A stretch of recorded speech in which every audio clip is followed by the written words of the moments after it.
इस शासनकाल में बहुत से ऐसे कार्य प्रदेश के अंदर हुए हैं जो भारतीय जनता पार्टी को विचलित करने वाले हैं, भारतीय जनता पार्टी को परेशान करने वाले हैं। सबसे ज़्यादा तो जो इस एक वर्ष में जो हुआ वो ये हुआ कि भारतीय जनता पार्टी के शासनकाल और जयराम ठाकुर के शासनकाल में जो घोटाले हिमाचल प्रदेश में हुए हैं, जो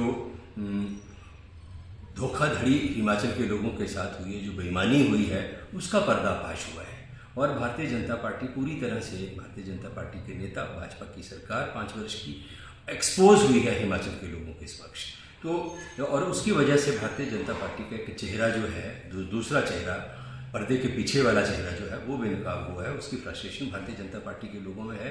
तो उसको कवर करने के लिए भारतीय जनता पार्टी के लोग जो हैं ये इस तरह के आक्रोश रैली, आक्रोश के धरने, प्रदर्शन इस तरह के कर रहे हैं। वास्तव में ये आक्रोश कार्यक्रम नहीं है।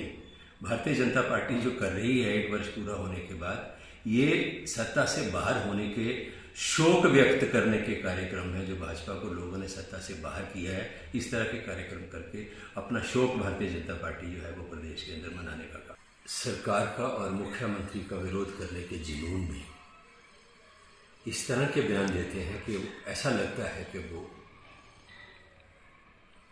हिमाचल के नेता ही नहीं है।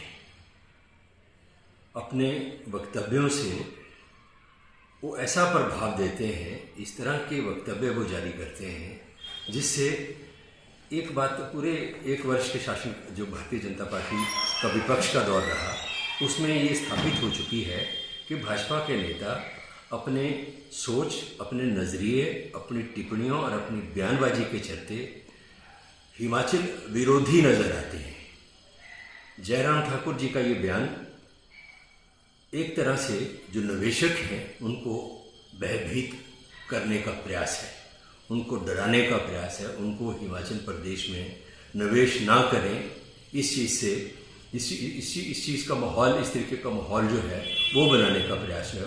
उस रूप में उनके इस बयान को देखा जाना चाहिए।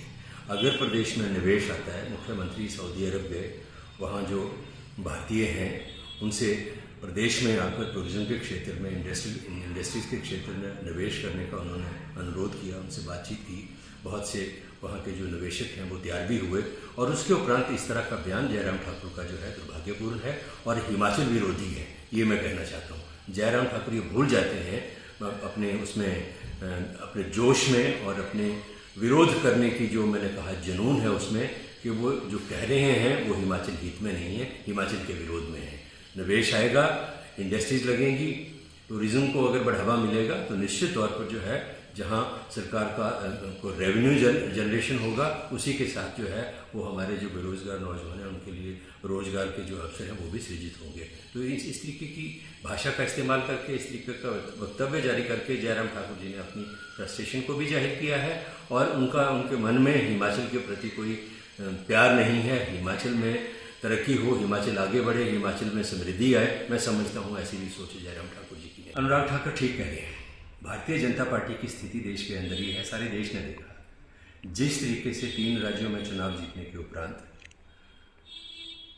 उन प्रदेशों में मुख्यमंत्री नियुक्त किए गए और तमाम जो वरिष्ठ नेता भारतीय जनता पार्टी के थे उनको दरकिनार किया गया, उससे एक चीज़ तो साबित होगी कि भारतीय जनता पार्टी में सिर्फ 2 लोग जो हैं वही भारतीय जनता पार्टी को चला रहे हैं, नरेंद्र मोदी और अमित शाह। नरेंद्र मोदी और अमित शाह के आगे भारतीय जनता पार्टी के किसी नेता की कोई हैसियत नहीं है, किसी नेता का कोई वजूद नहीं है। तो इसलिए अनुराग ठाकुर को निश्चित तौर पर अगर राजनीति में बने रहना है, राजनीति में, तो उनको मोदी जी का बर्दाश्त चाहिए और उनका बर्दाश्त चाहिए तो फिर नरेंद्र मोदी जी की प्रशंसा, तारीफ करना उनकी मजबूरी है।